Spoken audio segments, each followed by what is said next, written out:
and welcome to the 7 o'clock main news. In tonight's headlines, His Highness the Emir Sheikh Sabah Al-Ahmed Al-Jaber Al-Sabah will head to Egypt Sunday to attend the inauguration ceremony of Egypt's President-elect Abdel Fattah al-Sisi. His Highness the Prime Minister concludes his official visit to China, where he took part in several key meetings with top Chinese officials. Petro Poroshenko is sworn in as President of the Ukraine, setting out a plan to bring peace to the conflict-torn east. And flash flooding hits the northern Afghan province of Baghlan, killing at least 73 people and forcing thousands from their homes. His Highness the Emir Sheikh Sabah Al-Ahmed Al-Jaber Al-Sabah and his accompanying official delegation will head to the Arab Republic of Egypt tomorrow Sunday to attend the inauguration ceremony of His Excellency the President-elect of Egypt, Abdel Fattah al-Sisi.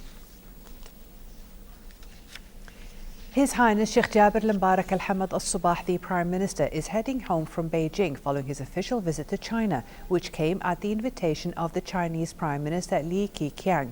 His Highness the Prime Minister was seen off at the airport by a host of senior Chinese officials, the Ambassador of Kuwait to China, Mohammed Saleh Al-Doueikh, and embassy members, in addition to the Ambassador of China to Kuwait. During his visit, His Highness Sheikh Jaber Al-Mbarak met with His Excellency the Chinese President Xi Jinping, where he conveyed to him a written message from His Highness the Emir Sheikh Sabah Al-Ahmed Al-Jaber Al-Sabah, which included an official invitation to His Excellency to visit Kuwait. Meanwhile, His Highness the Prime Minister held official talks with his Chinese counterpart, Li Keqiang, that covered the historical bilateral relations and saw the signing of 10 accords and memoranda of understanding within the oil, economy and investment fields. His Highness Sheikh Jaber Al-Mbarak also headed Kuwait's delegation to the 6th Ministerial Meeting for Arab-Chinese Cooperation Forum, which was inaugurated by His Excellency the President of China. The forum tackled the Arab-Chinese relations and mutual cooperation between both sides, as well as the latest regional and international issues. National Security Advisor Susan Rice said the United States was taking important steps in Syria by offering both lethal and non-lethal aid to the moderate opposition fighting a bloody civil war. Rice added that the United States has been the biggest contributor of humanitarian assistance, providing over $1.7 billion to Syrian opposition. She said the United States was working with Syria's neighbours to help alleviate the dire situation of refugees, as well as working to confront an increasing threat that Syria is becoming a hotbed for terrorists. Militants have stormed a university in the Iraqi city of Ramadi, briefly taking dozens of students and staff hostage before retreating under fire. Police said at least 2 people died in the attack, and security forces were now back in control of the campus after gunmen left the university. The militants were said to be from the Islamic State in Iraq and the Levant. The western province of Anbar is a focal point of Iraq's rising sectarian violence, and areas include parts of Ramadi where the militants have been battling security forces for months. Prime Minister Nouri al-Maliki has been blamed for failing to stop the spiralling sectarian violence, which has left more than 3,500 people dead this year. Today's attack was the 3rd major assault by insurgents in as many days, following raids on Mosul in the north and the central city of Samarra. Israel's housing ministry has announced new plans for almost 1,500 new settlement housing units in the West Bank and East Jerusalem, described as a response to the new Palestinian Unity government, which includes the Hamas movement. The announcement was immediately condemned by the chief Palestinian negotiator, Saeb Erekat, who accused Israel of planning a major escalation. Fatma Abdel Karim from Ramallah has the details. The Israeli government announced it will advance standards to build 1,500 new housing units in illegal Israeli settlements in the occupied West Bank and East Jerusalem. According to the Israeli reports, the Israeli housing minister, Uri Ariel, told officials and settlement leaders that 1,100 new units would be built in the West Bank areas and 400 in settlements in East Jerusalem in response to the formation of the new Palestinian Unity government. Palestinians immediately condemned the move and called it a major escalation. It's clear that Netanyahu and the Israeli government is going rapidly and fastly towards the unilateral withdrawal from the West Bank, exactly like what they did from Gaza. It's not something new, it's not something you need to analyze politically, but it has been declared, it has been discussed in the Israeli cabinet. The Israeli housing minister said this is a fitting response to what he described a terror government in reference to the newly appointed unity government, which was sworn in last Monday after a national reconciliation deal was reached among Palestinian factions. Uri Ariel said this was just the beginning. The continuous policy of confiscation and expansion of settlements is a serious violation to the international law and international legitimacy decisions. And although Palestinians have promised to respond to the Israeli settlement escalation, it has not yet announced its coming steps. There is two steps that the Palestinians can take. The first step is a political and international step by asking the international community to go to the criminal court. Second step is a popular step. Besides that, the PA should immediately stop any kind of security coordination between Palestinian and Israel. Israel has pledged to punish the new Palestinian unity government and publicly called the Western countries not to cooperate with it. In turn, the US, as well as the European Union and the United Nations, have called on Israel to work harder for peace and return to negotiations. Western diplomats have repeatedly warned Israel that it's increasing its risk of international isolation with such moves, especially as reports say Israel's settlement plans go far beyond those 1,500 new settlement units. Fatma Abdel Karim, Kuwait TV, Ramallah, Palestine.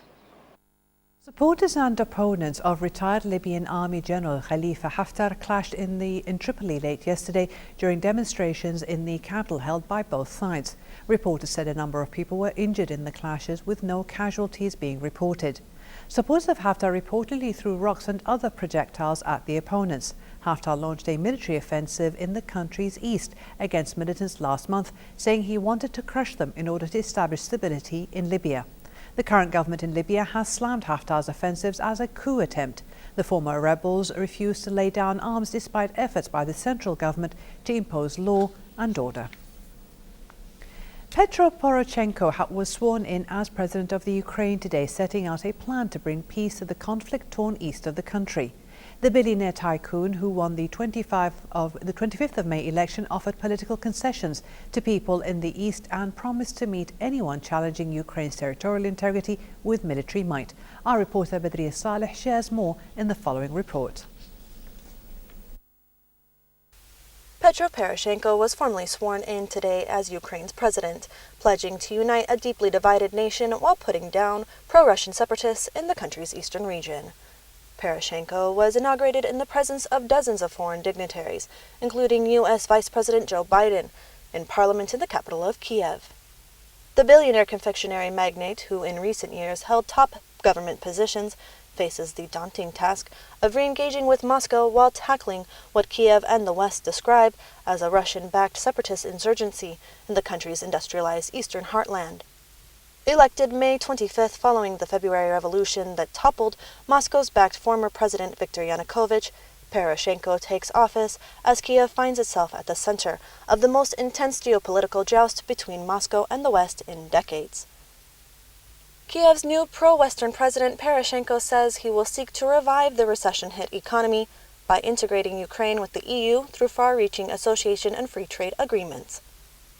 Addressing residents from the breakaway regions of Donetsk and Luhansk in Russian, Poroshenko offered to preserve their language rights and grant more autonomy through decentralization. He also offered amnesty for separatists not guilty of capital crimes, but warned those refusing to lay down their arms that there would be no negotiations. He pledged also to tackle widespread corruption, promising to improve living standards by boosting investment and reviving the country's fragile economy. Speaking a day after holding brief talks with Russian President Vladimir Putin, Poroshenko pledged to regulate relations with Russia and said he confronted Putin over the occupation of Crimea. The two leaders were meeting for the first time since Poroshenko's election at a D-Day event held in France yesterday. Both Putin and Poroshenko called for a quick end to the bloodshed in eastern Ukraine, with the Russian president adding that an immediate ceasefire was vital to create conditions for talks. Meanwhile, the Kremlin ordered the Federal Security Service today to take measures to protect the border with Ukraine to stop people from crossing illegally. Clashes continue in some eastern areas of the country as the inauguration loomed, while rebels seized control of more border posts yesterday. The U.S. State Department said today that U.S. and Iranian officials will meet next Monday and Tuesday for talks before the next round of negotiations between Iran and six world powers on Iran's nuclear program. The U.S. delegation will be led by Deputy Secretary of State Richard Burns and senior U.S. negotiator with Iran Under Secretary of State Wendy Sherman. The meeting comes after the most recent round of nuclear talks between Iran and the six world powers in Vienna last month ran into difficulties, with both sides accusing the other of having unrealistic demands in negotiations aimed at curbing Tehran's atomic program in exchange for an end to sanctions. The U.S. decision to head to Geneva and meet with the Iranian delegation, which a senior U.S. official said might be led by Iranian Deputy Foreign Minister Abbas Araghchi, appeared to highlight Washington's desire to break the deadlock. World leaders have flocked to France to mark the 70th anniversary of the D-Day landing in World War II. The world focused on France's Normandy coast in a salute to those who endured unimaginable horror and overcame daunting odds in a battle that liberated Europe from Nazi Germany. Salim Al-Kandri has more in the following report. World leaders, civilians and World War II veterans have been commemorating the 70th anniversary of the start of the liberation of Europe from Nazi Germany. Ceremonies were held where the historic Allied landings took place in Normandy on June 6, 1944, the D-Day landing, in which mainly British, US and Canadian troops invaded Nazi-occupied France, were a turning point in World War II. More than 156,000 troops across the English Channel during the D-Day invasion back then, while nearly 10,000 Allied troops were killed or wounded. As heads of states and government gathered from almost 24 countries, the host, President Francois Hollande, spoke of the bravery of the young men who waded ashore under a deluge of German fire 7 decades earlier, through waters turned red with blood, hailing them all as heroes.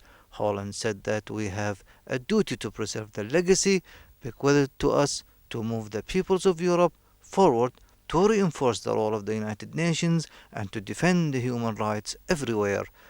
For his part, U.S. President Barack Obama paid tribute to the U.S. service members who defied every danger to pour into the beaches of Normandy in defense of liberty. His remarks were at the American Cemetery in Culver-sur-Mer, which sat on a cliff overlooking Omaha Beach and the English Channel, that contains the graves of 9,387 U.S. servicemen, most of whom lost their lives in the D-Day landings. Omaha was the deadliest of the landing sites because German forces were able to fire from forfeited positions on the cliffs above the first waves of soldiers reached shore. After the ceremony, Obama and Hollande moved among the veterans and military officials, shaking hands and thanking them for their service. Britain Queen Elizabeth II, Prince Philip and Prince Charles also took part in a ceremony at the British War Cemetery in Bayeux, the largest of the Commonwealth cemeteries in France. Canadian Prime Minister Stephen Harper was in the Normandy to honor his country's forces, saying that it is a source of enormous national pride that Canadians played such a pivotal role in ensuring the success of the D-Day landings. In broad daylight on one of the Normandy's beaches, where Europe's liberating forces began to come ashore, the veterans of armies that fought tooth and nail when they were young mixed with children taking part in remembering democracy's famous D-Day. Flash flooding in the remote northern Afghan province of Baghlan killed at least 73 people and forced thousands to abandon their homes. Police said the dead include women and children and that about 200 people are missing. Some 2,000 homes were destroyed and roads washed away in the disaster. Northern Afghanistan has been hit by a series of floods in recent weeks, which affected tens of thousands of people. The authorities in Guzargah, a Nur district hit the hardest by the floods, appealed to the central government to provide emergency assistance. Police in Brazil have used tear gas to break up protesters on the second day of a metro strike that has left Sao Paulo's Brazil's largest city transport in chaos. Nearly half of the stations were closed and there was congestion on the streets in Sao Paulo, which will host the opening match of the World Cup next Thursday. Workers are demanding a pay rise of at least 10%. As a new round of negotiations has failed, the strike continues, raising fears of disruptions affecting the opening of the World Cup. For as soon as to see our reports again, please visit our YouTube channel at MOI Kuwait News. And to recap tonight's news, here are the headlines once again.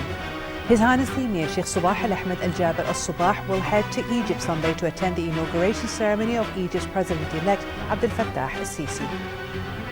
His Highness the Prime Minister concludes his official visit to China, where he took part in several key meetings with top Chinese officials. Petro Poroshenko is sworn in as President of the Ukraine, setting out a plan to bring peace to the conflict-torn East. And flash flooding hits the northern Afghan province of Baghlan, killing at least 73 people and forcing thousands from their homes. Thank you for joining us.